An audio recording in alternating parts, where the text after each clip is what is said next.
Hello students, इस video lecture में हम करने वाले हैं परम्यूटेशन और कॉम्बिनेशन का इंट्रोडक्टरी पार्ट। बेसिकली मेरे पास बुक है जीवन सन्स पब्लिकेशन की, जो कि बीबीए और बीकॉम के लिए यूज होती है एमडीयू यूनिवर्सिटी में। तो जो भी बीबीए और बीकॉम के बच्चे हैं, फर्स्ट ईयर में है, एमडीयू यूनिवर्सिटी में है, they can refer to these videos. तो बेसिकली हम आज अपने इंट्रोडक्शन से स्टार्ट करेंगे। सबसे पहले परम्यूटेशन और कॉम्बिनेशन पढ़ने से भी पहले आपको एक टर्म का मतलब पता होना चाहिए, जो कि है फैक्टोरियल। अब ये फैक्टोरियल क्या होता है, देखो मैं आपको बिल्कुल सिंपल लैंग्वेज में बताती हूँ। ये जो एक्सक्लेमेटरी साइन जैसा सिंबल है, ये फैक्टोरियल का सिंबल है। मतलब इस सिंबल को ही आप ये मान लो फैक्टोरियल बोलते हैं आप। तो अगर यहाँ लिखा हो 4 फैक्टोरियल, इसका क्या मतलब है? आपको कुछ नहीं करना, बस बैक काउंटिंग करनी है और उनको मल्टीप्लाई करना है। बैक काउंटिंग कैसे होगी? 4, 3, 2, 1, और इन सब टर्म्स को आपस में मल्टीप्लाई करना है। इसको हम क्या बोलते हैं? बेसिकली 4 का फैक्टोरियल। तो हम इसका आंसर क्या आएगा? 24, 4 3 जा 12, 12 2 जा 24, 24 1 जा 24। अगर लिखा हो 5 फैक्टोरियल, तो आप क्या करोगे? 5 फैक्टोरियल के लिए सबसे पहले 5 से लेके 1 तक आप काउंटिंग लिखोगे, बैक काउंटिंग, और उनको आपस में मल्टीप्लाई कर दोगे, तो आपका क्या आ जाएगा? 5 फैक्टोरियल। तो बेसिकली फैक्टोरियल में करना क्या होता है? आपको काउंटिंग करके, चाहे आप सीधी काउंटिंग करो या फिर आप डिसेंडिंग ऑर्डर में काउंटिंग करो, बैक काउंटिंग करो, आपको मल्टीप्लाई करना होता है। इन नंबर्स के प्रोडक्ट को क्या करना होता है? मल्टीप्लाई करना होता है। तो फैक्टोरियल का मतलब क्या लिखा हुआ है? The continued product of first n natural number. The continued product मतलब जो कंटिन्यूड प्रोडक्ट होता है नेचुरल नंबर्स का, उसको हम क्या बोलते हैं? बेसिकली फैक्टोरियल बोलते हैं।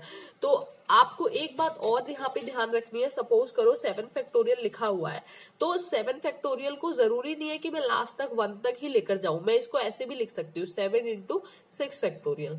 मैं इसको ऐसे भी लिख सकती हूँ 7 इंटू 6 इंटू 5 फैक्टोरियल, या 7 इंटू 6 इंटू 5 इंटू 4 फैक्टोरियल। जहां तक मेरा मन करे मैं इसको रोक सकती हूँ, बट द कंडीशन इज आप जहां पर भी रोक रहे हो उसके पीछे आपको क्या लगाना है? फैक्टोरियल का सिंबल लगाना है।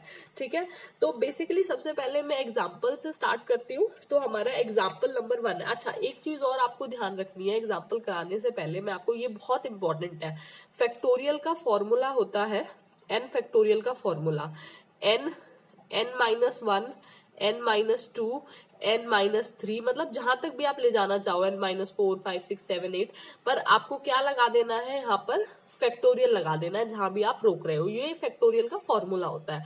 देखो अब ये फॉर्मूला ऐसा क्यों है, ये क्यों हमने ऐसा लिख रखा है? देखो जैसे मैंने आपको क्या बताया था, 5 फैक्टोरियल का मतलब क्या होता है? हमें बैक काउंटिंग करनी होती है। तो मैं अगर यहाँ n की वैल्यू क्या है? यहाँ 5, तो मैं यहाँ 5 लिखती हूँ। 5 माइनस 1, 5 माइनस 2, 5 माइनस 3 फैक्टोरियल। तो हमारा क्या बच जाएगा? 5 माइनस 1 4 इंटू 3 इंटू 2, फिर हमारा क्या हो जाएगा? यहाँ पे लास्ट में फैक्टोरियल आप लगा सकते हो। नहीं तो अगर आपको फैक्टोरियल नहीं लगाना है तो आप 5 इंटू 4, तो हमारा क्या आ जाएगा? 1। तो पूरा का पूरा हमारा क्वेश्चन, मतलब जब तक इसका एंड नहीं हो जाता, 5 माइनस 5 0 नहीं हो जाता, जब तक आपको लेके जाना है। तो ये हमारा क्या है? ये बहुत इंपॉर्टेंट फॉर्मूला है, बहुत जगह पर यूज होगा।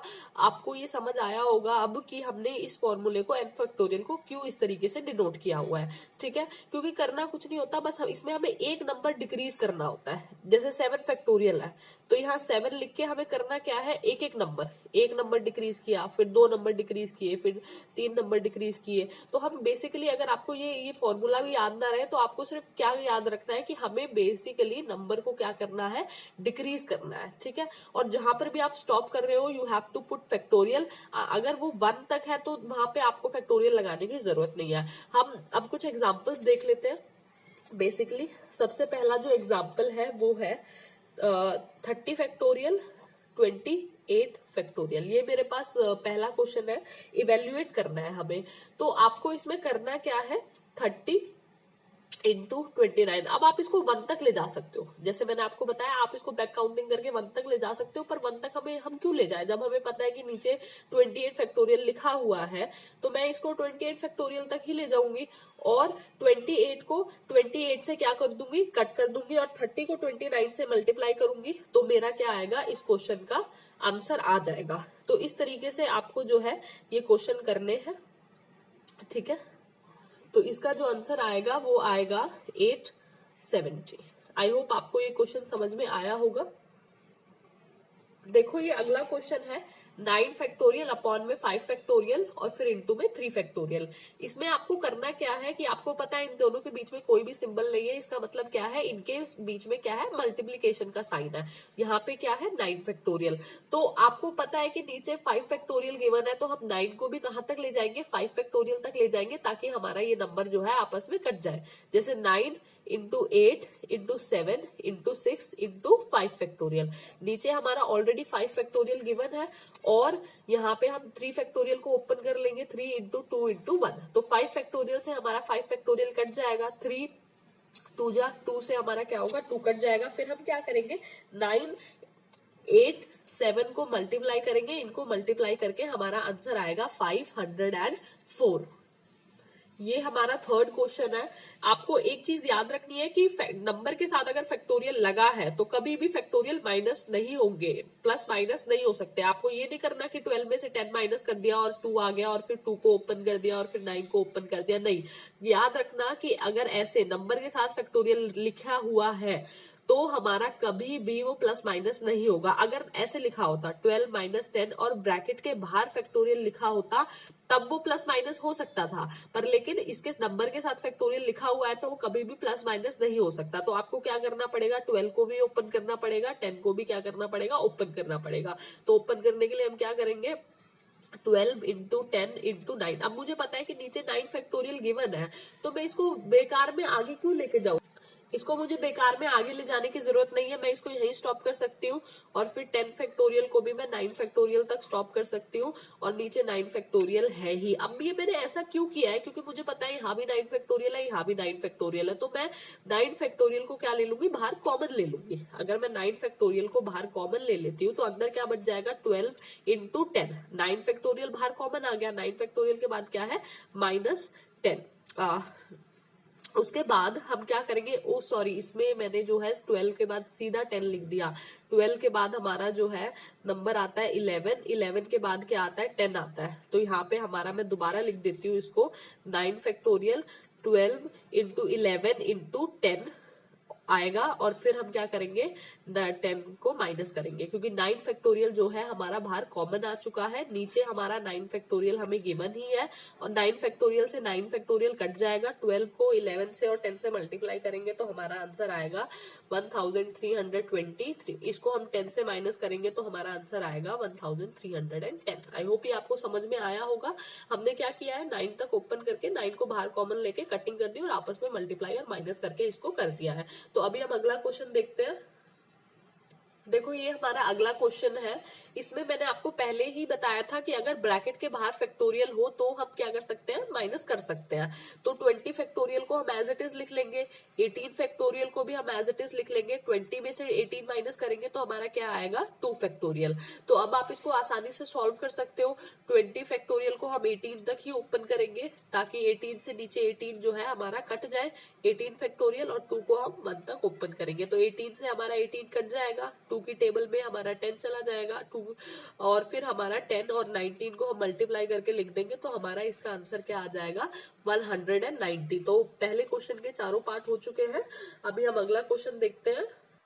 ये हमारा एग्जाम्पल नंबर 2 का पहला पार्ट है। देखो इसमें आपको बेसिकली क्या गिवन है, एक फॉर्मूला गिवन है, n factorial upon n minus r factorial. ये आपको बाद वाली वीडियोस में पता लगेगा कि ये परम्यूटेशन का फॉर्मूला होता है। बस अभी इसी क्वेश्चन में हमें बस ये फॉर्मूला गिवन है और हमें बोला गया है कि n की वैल्यू 10 है और r की वैल्यू 4 है। तो n की जगह हम क्या पुट कर देंगे, 10 पुट कर देंगे और r की जगह हम क्या पुट कर देंगे, 4 पुट कर देंगे। तो इसको जब हम सॉल्व करेंगे आगे तो ये इजी हो गया। अब क्या आएगा, 6 फैक्टोरियल। तो 10 को हमें क्या, कहां तक ओपन करना है, 10 को हमें 6 तक ही ओपन करना है बस, ताकि नीचे 6 से 6 कट जाए और हम 10, 9, 8 और 7 को आपस में मल्टीप्लाई करके लिख दें। तो 10, 9, 8, 7 को जब हम मल्टीप्लाई करेंगे तो हमारा आंसर आएगा 5040। आई होप आपको ये समझ आया होगा। तो आपको क्या करना है, जब ये आप एग्जाम में क्वेश्चन करो तो आपको ये लिख के आना है कि putting the values of n and r। ठीक है, अब हम अगला पार्ट देखते हैं। इसका अगला पार्ट क्या है, देखो बच्चों, इस क्वेश्चन में हमें एक अलग फॉर्मूला दे रखा है, इसमें हमें ये वाला फॉर्मूला दे रखा है, ये बाद वाली वीडियोस में आपको पता लगेगा, ये कॉम्बिनेशन का फॉर्मूला है। इसमें भी हमें एन की वैल्यू क्या दे रखी है 5 और आर की वैल्यू क्या दे रखी है 2। तो हमें करना कुछ नहीं है, बस वैल्यूज को पुट करके क्वेश्चन को सॉल्व करना है। तो एन की जगह मैं पुटिंग द वैल्यूज, आप को ये प्रॉपरली लिख के आना है अगर आपको पूरे मार्क्स चाहिए। Putting the values of n and r. N क्या है हमारा 5 एंड आर क्या है हमारा 2। ठीक है, तो अब हम इनकी वैल्यूज पुट कर रहे हैं कौन से फॉर्मूले में, इस फॉर्मूले में r factorial n minus r. आपको फैक्टोरियल नहीं लगाना भूलना है, क्योंकि फैक्टोरियल की वजह से पूरा क्वेश्चन ही चेंज हो सकता है। एन की वैल्यू क्या है 5 और आर की वैल्यू क्या है हमारे पास 2 फैक्टोरियल, और एन की वैल्यू क्या है 5 माइनस 2 फैक्टोरियल। मैंने आपको पहले भी बोला है कि ब्रैकेट के बाहर अगर फैक्टोरियल है तो हम प्लस माइनस कर सकते हैं।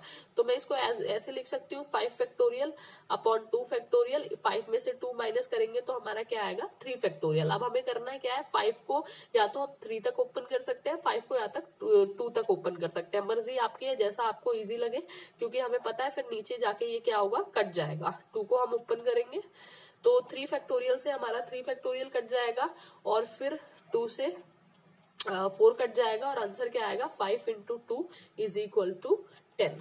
तो ये आपका क्या है सेकंड पार्ट का आंसर। करना कुछ नहीं है, फॉर्मूले में वैल्यूज पुट करके प्लस माइनस कर देना है बस। स्टूडेंट्स, ये सेकंड क्वेश्चन का लास्ट पार्ट है। इसमें देखो आपको करना क्या है, इसमें सिर्फ आर की वैल्यू गिवन है। जब हमारे पास आर की वैल्यू गिवन है तो हम सिर्फ आर की वैल्यू पुट करेंगे। तो n factorial n minus 3 factorial. ठीक है, हमने वो आपको प्रॉपर लिखना है, putting the values of r is equal to 3। तो एन की वैल्यू हमें क्या दे रखी है, एन ही दे रखी है। आर की वैल्यू हमें क्या दे रखी है 3। मैंने आपको स्टार्टिंग में बताया था बिल्कुल इंट्रोडक्शन पार्ट में कि एन फैक्टोरियल का फॉर्मूला क्या होता है। एन एक एक वैल्यू आपको कम करनी है, n माइनस 2 मतलब डिक्रीज करते रहना है आपको n माइनस 3। मैं इसको यहीं स्टॉप करूंगी। इसको मैं यहाँ इसलिए स्टॉप कर रही हूँ क्योंकि मुझे पता है नीचे मेरा क्या गिवन है, n माइनस 3 गिवन है। तो n माइनस 3 से मेरा n माइनस 3 कट जाएगा, और मेरे पास बचेगा क्या, n माइनस 1 और n माइनस 2। तो आप इसमें क्या करोगे, सबसे पहले आप इस वाली टर्म से क्या करोगे, मल्टीप्लाई करोगे। तो n को n से मल्टीप्लाई करोगे तो आपका इसका क्या आंसर आएगा ये। और फिर उसके बाद जो है इसका मैं प्रॉपर वैसे आपको डायरेक्ट लिख के बता देती हूँ, ये इसका क्या बनेगा। जब आप इनको n को n से मल्टीप्लाई करोगे तो n स्क्वायर आएगा, फिर n को 2 से मल्टीप्लाई करोगे तो माइनस 2 आएगा, फिर n को 1 से मल्टीप्लाई करोगे तो माइनस 1 आएगा। तो माइनस 2 और माइनस 1 प्लस कितना होता है 3 होता है, माइनस माइनस प्लस होता है तो 3 पर साइन माइनस का, और 2 बन जा क्या होता है 2। बेसिकली आपको इस नंबर को इससे मल्टीप्लाई करना है, इस नंबर को इससे मल्टीप्लाई करना है, फिर इस नंबर को इससे मल्टीप्लाई करना है, फिर इस नंबर को इससे मल्टीप्लाई करना है। अब ब्रैकेट ओपन करने के लिए ये n को हम अंदर मल्टीप्लाई करेंगे तो हमारा क्या बन जाएगा, n cube 3n square plus 2n। अभी इसके आगे सॉल्व नहीं हो सकता तो हम इसको यहीं छोड़ देंगे, ये हमारा क्या हो जाएगा आंसर हो जाएगा। अब मैं आपको बस एक लास्ट पार्ट करा देती हूँ इस क्वेश्चन का, इस अगले क्वेश्चन का। बच्चों ये अगला क्वेश्चन है, क्वेश्चन नंबर 3। देखो इसमें हमें क्या निकालना है, इसमें हमें x की वैल्यू निकालनी है। तो x की वैल्यू निकालने के लिए हम क्या करेंगे, देखो इसमें ना आप ये बात ध्यान रखा करो, इसमें बड़ा नंबर कौन सा है। बड़े नंबर को क्या किया करो, ओपन कर दिया करो, क्योंकि अगर आप बड़े नंबर को ओपन कर दोगे तो कुछ ना कुछ तो आपका निकल ही जाएगा। तो 6 फैक्टोरियल, अब ये छोटा है तो इसको हम ओपन नहीं करेंगे। 7 को भी कहां तक ओपन करते हैं, 6 फैक्टोरियल तक ओपन करते हैं, और 8 को भी हम कहां तक ओपन करते हैं, 6 फैक्टोरियल तक ओपन करते हैं। अब आप देखोगे भाई कि इन दोनों में से हमारा क्या कॉमन निकल सकता है। इसमें 1/6 है और इसमें भी क्या है 1/6 है। तो मैं 1/6 क्या ले लूंगी, बाहर कॉमन ले लूंगी, 1/6 फैक्टोरियल कॉमन ले लूंगी, क्योंकि इसके साथ, और अब मेरा क्या बचेगा अंदर 1 plus 7 is equal to x। ये हमारा एज इट इज रहेगा। अब आप एक बात देखना, ये बेसिक मैथ्स है आपका, जो ये 6 है इस साइड जाके हमारा क्या हो जाएगा, रेसिप्रोकल हो जाएगा, और 6 फैक्टोरियल से हमारा क्या होगा 6 फैक्टोरियल कट जाएगा। तो मैं इसको यहाँ भी कट कर सकती हूँ, 6 फैक्टोरियल से 6 फैक्टोरियल जो है हमारा कट जाएगा। फिर इसमें हम एलसीएम ले लेंगे, नीचे से डिवाइड ऊपर से multiply, 7 plus 1 is equal to 8 into ये। तो ये क्या हो जाएगा 8/7 is equal to x into ये। ठीक है। तो आपको पता है कि ये अगर मेरा इधर जाएगा, क्रॉस मल्टीप्लाई अगर मैं करती हूँ तो ये मेरा जो है नीचे डिवाइड में है, ऊपर जाके क्या हो जाएगा मेरा, ये इस साइड चला जाएगा क्रॉस मल्टीप्लाई में। तो अगर ये इस साइड चला जाएगा तो 7 ऊपर आ जाएगा, 7 से क्या होगा, 7 कट जाएगा। तो बेसिकली मैं इसको यहाँ काट सकती हूँ, 7 को 7 से मैंने काट दिया और फिर क्रॉस मल्टीप्लाई कर दिया। 8 को मैं अगर 8 से मल्टीप्लाई करती हूँ तो मेरी x की वैल्यू क्या आती है, x की वैल्यू मेरी आ जाती है 64। बेसिकली देखो, जिस बच्चे को समझ नहीं आया है, मैंने क्या किया है कि आपका 8/7 इस साइड जाएगा अगर, तो 8/7 अगर इस साइड जाएगा, नीचे आपका क्या है, 7 गिवन है, यहाँ क्या गिवन है आपका, x गिवन है, तो 7 से क्या होगा, 7 कट जाएगा। इसके नीचे तो हमारा क्या है, ऑलरेडी 8 गिवन है, तो फिर वो आपस में क्या हो जाएंगे, मल्टीप्लाई हो जाएंगे। तो ये बेसिक मैथ्स मैंने यूज करी है, इसमें और ज्यादा कुछ है नहीं। So thank you so much. Please like, share and subscribe and do share your feedback in the comment section so that I can further improve in my videos. Thank you so much.